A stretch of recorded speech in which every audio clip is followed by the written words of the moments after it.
This is our first episode in a two-part series, and part of our season covering Unsolved Homicides. This series includes discussion of violence and graphic description of murder and of crime scenes. Listener discretion is strongly advised.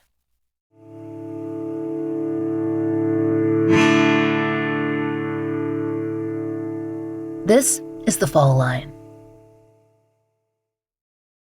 In early 2024, a Seattle woman named Angela turned to the internet for help. She made a Facebook page called Justice for Velecia Lewis and Velvet Franklin. Angela felt like she had to do something. The 25th anniversary of a tragic event was just days away, and she'd hit roadblock after roadblock. Maybe someone on social media, they'd see her page, and they'd care. Like many family members we've featured on The Fall Line, Angela was facing another year of a cold case, her cousin's homicide, without any answers. She tried to post as much archival material as she could on the new Facebook page, but there was little to share. Just an article or two and the obituary from January of 1999. Angela wasn't able to find any contemporary coverage either. No anniversary pieces or fresh calls for tips or leads. And we haven't found those either. Velecia, who went by Lisa, died on Wednesday, January 6, 1999. She was just 27 years old. Lisa was a college senior at the University of Memphis, where she majored in biology with plans to become a veterinarian. Lisa was also almost 9 months pregnant at the time of her death. She'd found out the baby was a girl, and she planned to name her Velvet. They both died when Lisa was attacked in her apartment on South Lauderdale Street in South Memphis. Lisa was home alone at the time, during the day, but according to police reports, other residents were in some of the other units. When questioned, almost no one reported hearing a single sound. Lisa's mother, Bea, was the one who found her. She'd called the apartment from work that afternoon to find out if her daughter was hungry. Bea thought that she might pick something up on the way back, but she hadn't gotten an answer. Worried, Bea rushed home. When she arrived at around 4:45, the apartment seemed empty. Bea called out, but Lisa didn't answer. She found Lisa's bedroom door locked, and Bea had to break it down herself. Lisa's pink room, the one that she had worked so hard to make beautiful, it was destroyed. Lisa was lying on the floor. She'd been suffocated and stabbed multiple times. There was a plastic bag or plastic wrap covering Lisa's face, and Bea ripped at that so that she could try and get to her daughter. Bea began CPR, but it was too late. When emergency services arrived, Lisa was pronounced dead. By 5:25 p.m., the small apartment was crowded with Memphis police, and according to the commercial appeal, her unborn baby didn't survive either. Memphis police would be pursuing the case as a double homicide.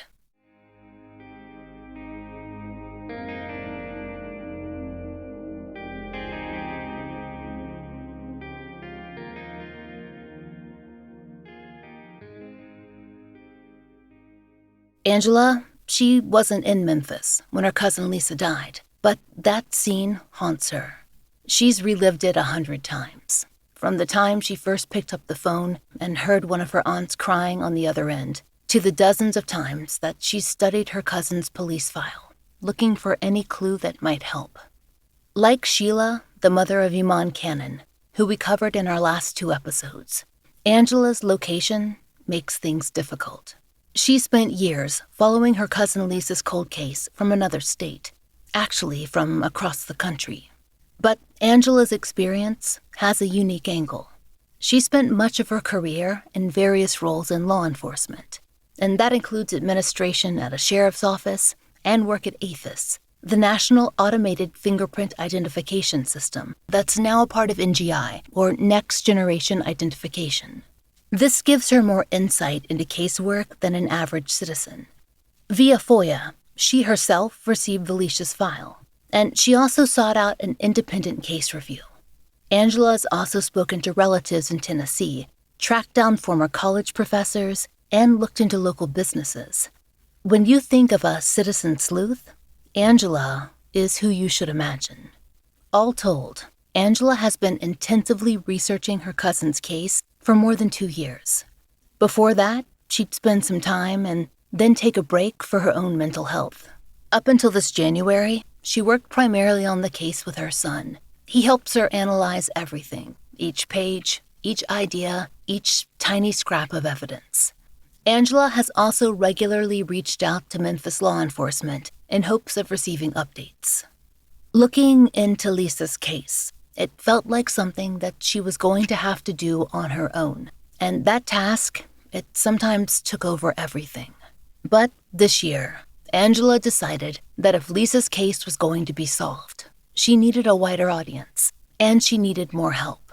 We know that when people know about a case, they care, and they share that information. And Angela believes that the evidence is there, and the witnesses, they're there. It's just a matter of reaching the right people. But after 25 years, that's more than one woman, no matter how determined she is, can achieve on her own. She needs our help, and she needs your help. She needs to make contact with possible witnesses who live now or lived then in Memphis. She needs a strong relationship with Memphis PD. She hopes that is something that she's forming now, in 2024.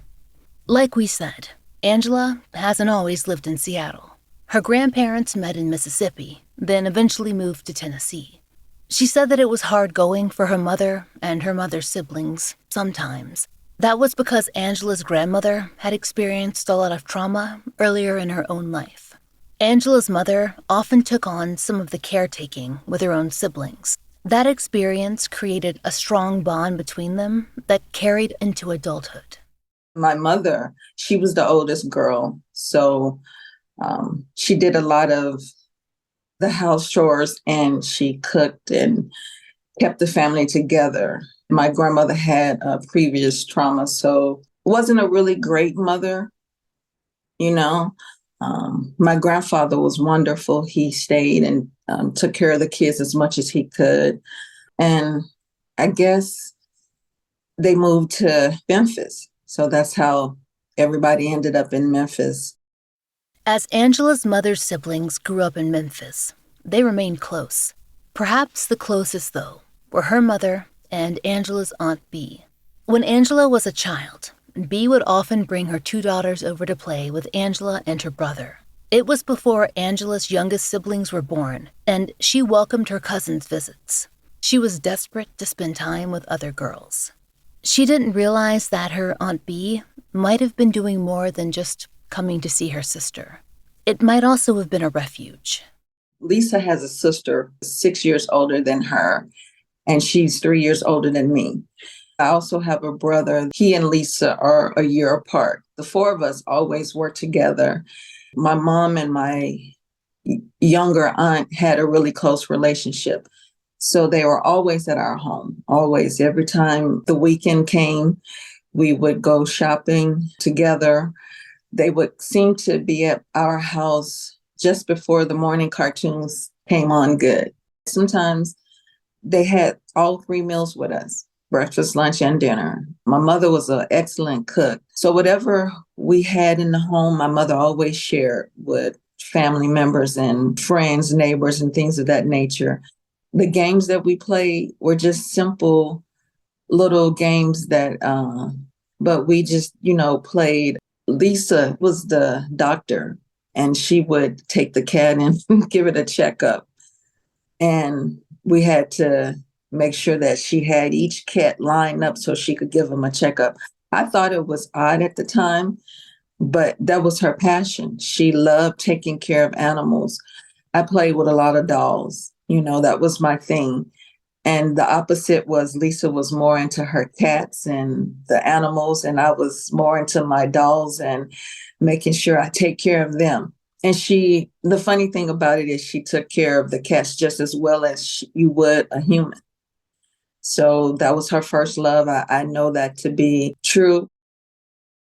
Angela lived with her mother and stepfather and siblings, and she remembers it as a stable and loving home.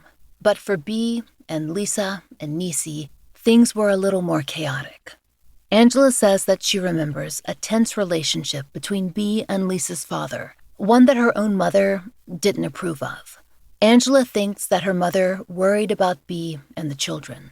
and that she didn't like her sister's partner over at their house. Sometimes he would come and pick her up. And to me, it just seemed like he would always come at the wrong time. He would honk his horn, and then you could see the nervous energy, and she would get up and she had to leave. My mother, being the oldest sister, and she was protector of the family. She was a spitfire, so she was very vocal, and she did have words with him. He never got out of the car, but she had words with him, and explained to him that she wasn't appreciating the way he treated her sister. And though Angela didn't really understand then, now she thinks back, especially to Lisa, and she remembers some signs that were concerning. I do understand some of the things that Niecy and Lisa went through, and I understand why they wasn't always as happy and joyful as we were. I do want to say this one time, and this is when Lisa was maybe about 7. I noticed that she rocked constantly, and I never understood it. I just thought that was weird that she would constantly rock. And I realized maybe 20 years ago that she was soothing herself.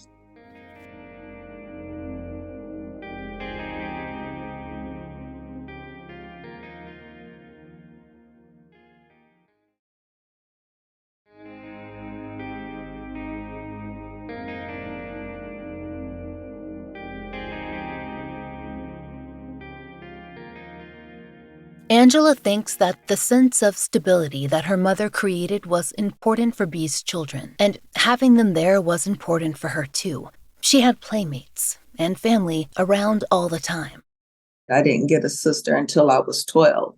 So having Lisa and Niecy to fill that gap just made it seem like I had 2 sisters. But when Angela's mother and stepfather divorced, her mother made the decision that they needed a big change. A move to the West Coast. When we left to move here, I just remember it felt like I was losing family.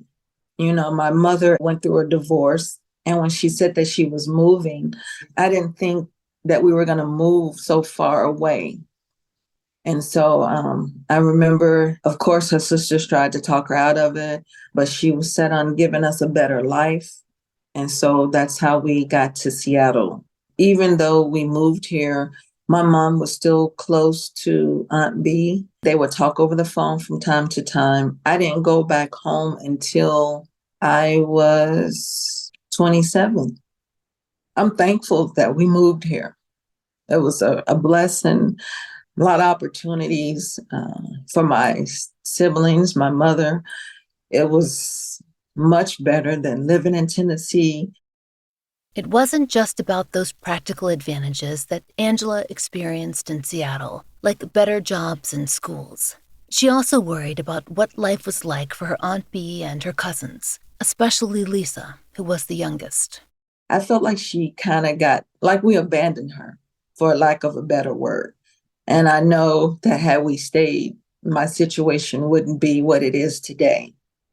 And I'm in a good place. And it's all because of the courage my mother had to move across and start a new life. It was hard to adjust to, but I'm thankful every day that she did. But I think that had we stayed, this wouldn't have happened to Lisa. That feeling isn't something Angela can fully explain, except that she thinks that she would have been more fully plugged in to Lisa's situation, and they would have been closer as adults, and that her mother certainly would have been more aware. After all, she always kept her eye on the family. But time passed, and though everyone checked in on the phone, they simply were not able to visit Tennessee like they would have liked. The distance was simply too far. In fact, Angela didn't return until, as she said, she was around 27 years old. It was after her mother had passed away. Then she felt a real need to go to Memphis and to reconnect. She wanted to see them all, aunts, uncles, cousins, and introduce them to her children. Her kids were small then, but she was willing to make that cross-country trip. It felt important. At first, she was relieved when she arrived in Memphis. As she visited her aunts and uncles and cousins, she saw that everyone was doing well. Many had bought homes or moved to neighborhoods that they loved, and they were enjoying their careers or their retirements. She got to play with their children and check in on the older folks. But when she asked about Bea and Lisa, people seemed quiet. Concerned, maybe. Angela knew that her aunt and her cousin, who was in college by that point, they were sharing an apartment. They were both working while Lisa went to school, and she was pursuing that dream that she'd had since childhood of being a veterinarian. It was going to take a lot of time, but Lisa was willing to put in that work. That was something that Angela was proud of. So Angela didn't get that underlying tension, not until she decided to visit them. So then I went to go visit with Bea and Lisa. What was shocking was their situation never changed. You know, it was in the worst part of town you could imagine. Like I said, we grew up and it wasn't in the best place, but this was 10 times worse. And I just kind of found it odd that everybody in the family had a better place to live, but Lisa and Bea still lived in the ghetto. No other way to say it, and it was really bad.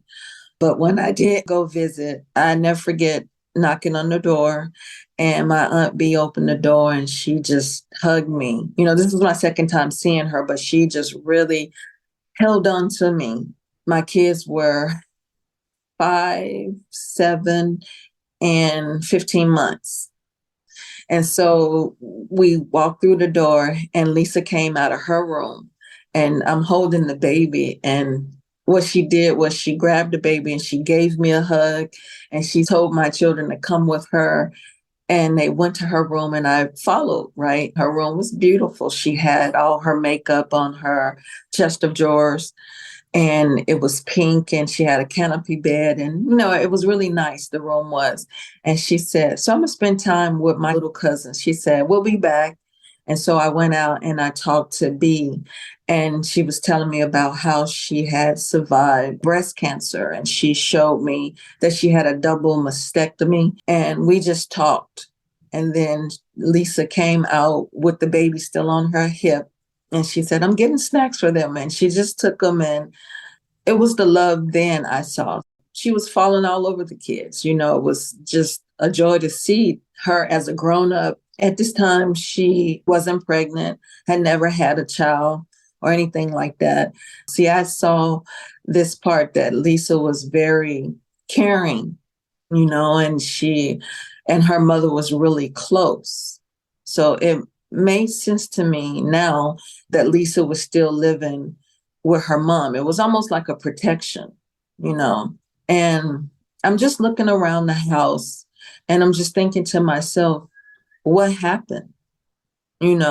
Everybody moved on, did better for themselves. What happened with these two? During their visit, Angela says she saw all the best qualities that she remembered in Lisa from childhood, especially her caring nature. They were able to talk some about her school and her plans. She was glad that Bea and Lisa had each other in the apartment, but she was still concerned that they were alone. She worried about them living without any kind of protection. Later on, Angela would find out that Lisa did have a firearm, but that wouldn't make her feel any better. And it didn't end up mattering either. With her aunt so frail, Angela simply felt that the apartment wasn't secure. She didn't know it at the time, but Lisa had come into conflict with some neighbors too. If Angela had been aware of that, she might have pushed harder with the family about finding them a new place to live. But, she says, no one told her anything. It's not that Lisa was one to pick fights out of nowhere, but Angela said there were frequent arguments about loud music playing and people in the halls and alleged illegal activity happening in apartments nearby. I wouldn't say Lisa was a saint, but Lisa wasn't a terror either.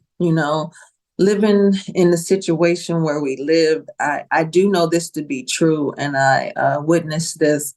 The neighbors that lived around her, it wasn't a safe place. And it still bothers me that they never got into a place that was safe or comfortable to live. So she did her best with what they had. At the time, Angela couldn't quite understand why they just didn't move. But after a shock in her own life, everything became much more clear. After Angela returned to Seattle, life moved on. She stayed in contact with her relatives, especially with Bea, and she raised her kids. But eventually, she decided to focus on a career in law enforcement. She didn't become an officer, but rather wanted to begin in administration. But to do that, she had to pass a thorough background check, the same kind that she did when she went to work for APHIS later on. Angela wasn't worried about her past. She knew that nothing would come up. At that very same time, she decided to open a new bank account, and that is when the trouble started. She was in the middle of her background check with the law enforcement agency when she heard from her bank. There were problems. I go to try to open a credit union account, and they did a nationwide search, which was a blessing for me because I would have never known. And so the lady comes back and she said, "I'm sorry, we're not going to be able to open up the account." And I'm like, "Why?" And I said, "I have a job." Actually, the credit union was through the job. And she said, "Well, you have an account in First Tennessee." Now, keep in mind, I left Tennessee when I was 14. I've never worked there. And she said, "And you have outstanding debts. And, with the bank, you owe this amount of money." And she went on, and I'm looking at the report, and I'm like, "That's not me." Oh, I was clueless, thinking, how did I become a victim of identity theft? I know not to take my Social Security card in my wallet. So I don't have people coming in and out of my home either. My ex, you know, he wouldn't use my Social Security number. So I'm like, okay, this is a mess. Because at the same time, now I'm getting ready to work for the sheriff department. So I got to work fast to get this cleared up. So I called around First Tennessee. And of course, they're not going to give me too much information because the name on the account doesn't really match my name. But all of my information is the same. And so they suggested that I get in contact with the police department. I called the police here thinking they could help me. And they told me, well, what you need to do is call the police there, find out the county and do that. And so I did. They told me I needed to send fingerprints to prove who I was and a picture of me, the police. And he said, well, have you ever went by a different name? And I said, no. And he said, are you sure? I said, the last time I was in Tennessee was 1997. I said, I left in 83. I've never worked there, never established a life there. It took weeks of phone calls, conversations with law enforcement and the banks, documents sent back and forth. It was a huge mess. Eventually, though, Angela finally discovered that someone known to her family had stolen her Social Security number way back in the 1980s and had opened accounts in her name. And without her knowledge, it had a major impact on her credit. It's something that took her years to clear up. Because she did not ultimately press charges, we are not sharing the identity of that person here. But that story is important because Angela tells us that she also found out something else. The same individual allegedly gained access to other information, including Lisa's Social Security number. Angela was told that Lisa's identity had been stolen too. That's why, Angela says, that Lisa and her mother were living in that apartment. With Lisa's credit history, they were unable to secure any other rental. Unlike Angela, Lisa had not been able to clear things up. We don't have documentation for this. It's just what Angela was told. But, as she says, it does fill in some blanks. That makes sense now why Lisa couldn't get an apartment out of where they lived in her name. Her credit was shot. And so that's why I told you that story to tie in why Lisa and Bea stayed.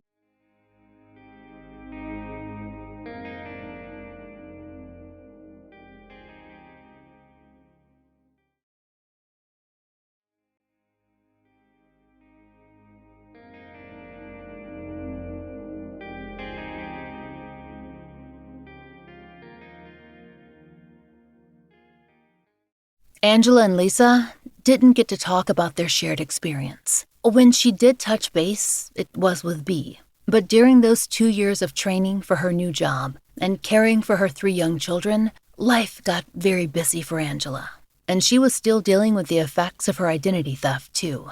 Angela wishes that she'd been able to keep better tabs on what was happening in Memphis. She'd planned to visit again, eventually. In 1999, she knew it would not be long before Lisa was supposed to graduate. But life simply kept getting in the way. Contact had been intermittent enough that she didn't even know that Lisa was pregnant and that she was due in the early spring of that year. So, Angela hadn't heard much from her family, not until she got a call in January from one of her other aunts, Annie Mae. Angela's ex-husband was walking through the door to bring the kids home when the phone rang. That part Angela remembers clearly, and she remembers answering the phone. Everything after that is a little blurry. She said, Lisa's been murdered. I'm trying to collect the children and I'm trying to get his attention and he could see something that's wrong. And he said, what? I said, my cousin was just murdered. I remember being shocked. It felt like it just was surreal. It seemed like a bad dream. And so after I get the information, of course, my common law husband has asked me, well, what happened? And I didn't think to move my children out of the room. I just told him everything that was told to me, all the graphic details. And I didn't even think that my kids would be in earshot of this. I'm just freaking out and not screaming, but going over, and my daughter to this day, she's the oldest, she said, for whatever reason, Mom, I thought you showed me pictures. She said, because it's so vivid. I remember you talking about it. And she said, you never had pictures. I said, no, I never had pictures of the crime scene. She said, I don't know why. And I said, it's because you heard it. You heard everything. And also for my middle child, whose memory is just, it's just something else is amazing. Me telling the story, he heard it and he could picture her room. And, I felt bad. And I said, I'm so sorry you had to hear that. And then my daughter, she said, I always thought I saw crime scene photos. And I said, I would never show you. I said, but unfortunately, you heard the gruesome details. And to this day, she won't read the report. Angela had just taken off work for her father's funeral, and she couldn't take off any more time. She could not travel to Memphis. So she tried to keep up the best that she could, via phone calls to family back home. She found out that Lisa would be buried 6 days after her death, and that's when she found out about Velvet, Lisa's baby. I knew she was in school, and I knew she was working. I knew she was going to school to be a veterinarian, but I didn't know she was pregnant until she passed. I don't know if it was a secret. I don't understand why it wasn't a big deal, and it could have been very well that Lisa was keeping it a secret, because by this time in 99, even Lisa and B seemed to be on an island of their own. You get what I'm saying? And then there's Niecy and her kids. The connection wasn't the way it was when I was there. A lot of people may have not known. I never did ask anybody, when did you know that she was pregnant? I didn't ask that question. Angela tried to ask questions about the investigation. With her law enforcement experience, she wanted to keep track as best as she could. Her first thoughts had to do with the father of the baby. Did the family know him? Had police spoken to him? They knew one boyfriend off the bat. They knew because my aunt had mentioned who he was. And at the time, she thought he was still in the hospital for back surgery. They found out that he wasn't, and he was back at work. So this is the one that my aunt brought to their attention. Then it was found out that she was talking to someone else.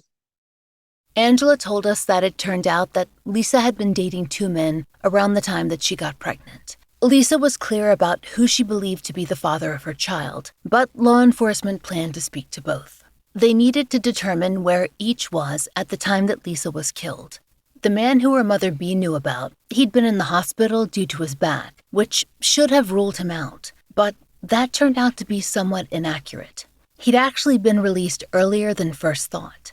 However, police reports indicate that he was at work the day of the murder. The other man was apparently married, which could possibly speak to motive, but that man was in court on the day that Lisa was killed. We'll have much more on the day of the crime and the investigation next episode. But one of Angela's initial thoughts, back in 1999, was whether paternity testing was ever done after Lisa's death. Velvet died at the crime too, and she didn't find any notations about questioning the paternal side of the family. She wonders if that could have been an avenue to gain more valuable information. Though she attempted to keep tabs on the early investigation, Angela was unable to glean much over the phone. She knows that Lisa was awarded a posthumous degree from the University of Memphis. The commencement program honoring her is still online today, but in terms of her cousin's case, no official would tell Angela much. She was only a cousin, and when she called law enforcement, they told her that they could not release information to her. Eventually, she let it go with the police, though she did ask relatives if they'd gotten any updates. She also checked in on her Aunt Bee too. She was worried about her. For years, they talked weekly, but eventually, their calls became spottier. And one day, when Angela picked up the phone, Bee's number was disconnected. And when she couldn't get in touch with anyone to find out what was going on, she turned to social media. She'd been dreaming about Bee. None of it felt right. I had a feeling because I had a dream that something wasn't right. In 2015, I dreamt that she was standing in a green field. She had on all white. And I woke up. Immediately, I got on Facebook and I said, I can't let this go. When Angela messaged Nisi, Bee's other daughter, on Facebook, Nisi explained that Bee had passed away that summer. Bee hadn't had a recurrence of breast cancer. Rather, she died from complications of COPD. It was the second family funeral that Angela missed. Something about that, about Bee's death, and Lisa's years before, they sat with Angela for a long time. Angela had never known enough about what happened. But now, years later, she felt as though she had some experience, having worked at a sheriff's office and with APHIS. Her children were older, and those answers, they hadn't come when Bee was alive. Angela felt called to pursue it on her own. And so, slowly, she began what would become an all-consuming investigation into her cousin's death. She began calling family members and speaking to them about the case to gather whatever they remembered and to build out as much as she could about Lisa's life in the days leading up to her murder. But in 2022, she did something else, too. From working in law enforcement, Angela knew all about FOIA, Freedom of Information Act requests. She had a sister in Tennessee, a resident, file for the case paperwork. That's a requirement in the state. Angela knew that they might get turned down. After all, Lisa's case was cold, but it was also still open. But to her surprise, the request was granted, and they eventually got back 22 pages. Angela was surprised by the length. She thought that it might be an excerpt versus the whole file, which is often the case with a FOIA fulfillment. But Angela says that wasn't the case. I was assured that I have the full report from the first sergeant. I called him and he asked me which report was I looking at. I verified that the report I'm looking at only has 22 pages. I used to work in APHIS, so I had cases that, sometimes you have one case folder, you can end up with 2 or 3, just looking at all the stuff that's in the report, including pictures, witness information, a list of names, and, all the stuff that you would find in a report. And I was shocked to see that this one only had 22 pages. We did reach out to Memphis police multiple times for comment, interviews, or a statement, but we did not hear back. So we have not been able to verify the length of the case file on their end. But that is what Angela remembers being told. Receiving those 22 pages, though, was the beginning of everything. Angela spent hours poring over every line and every notation. She began digging into news archives and researching every piece of evidence because she was certain that if she looked hard enough and asked the right questions, it would finally happen. Someone would be held responsible for Lisa's murder. And she wasn't going to stop until that happened. Next time on The Fall Line, we continue the case of Velecia Lisa Lewis, the day of her murder, and what Angela has examined in her case file, and where the investigation stands today. If you have any information regarding the cold case homicide of Velecia Lewis, please call Memphis Crime Stoppers at 901-528-2274. Tips may result in a cash reward. If you know of a case that should be covered on The Fall Line, there's a link to our case submission form in the show notes. Thank you for listening. The Fall Line is an independent podcast, and we appreciate listener support. It allows us to do research, obtain FOIA, pay our content advisors, and support and donate to the causes we care about.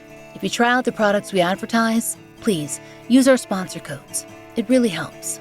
And please take a moment to rate and review our show in your podcast app of choice. My book, Lay Them to Rest, which covers years of my life working on a Jane Doe case in the world of forensic scientists who resolve unidentified persons cases, is out everywhere now as hardcover, ebook, and audiobook, read by me. You can order it anywhere you get books and through your local library. Find out more through the link in our show notes. If you'd like to support the show and the stories we cover, join us on Patreon or Apple Premium. 100% of our Patreon and Apple Premium earnings are supporting our Family Therapy Fund and actively paying for therapy for families who've appeared on our show. On Patreon, you can get early release, ad-free versions of our regular episodes for $5 a month. If you prefer Apple Premium, you can subscribe there as well. On Patreon, we also post occasional giveaways, updates, and blogs, which all patrons can enjoy starting at just $1.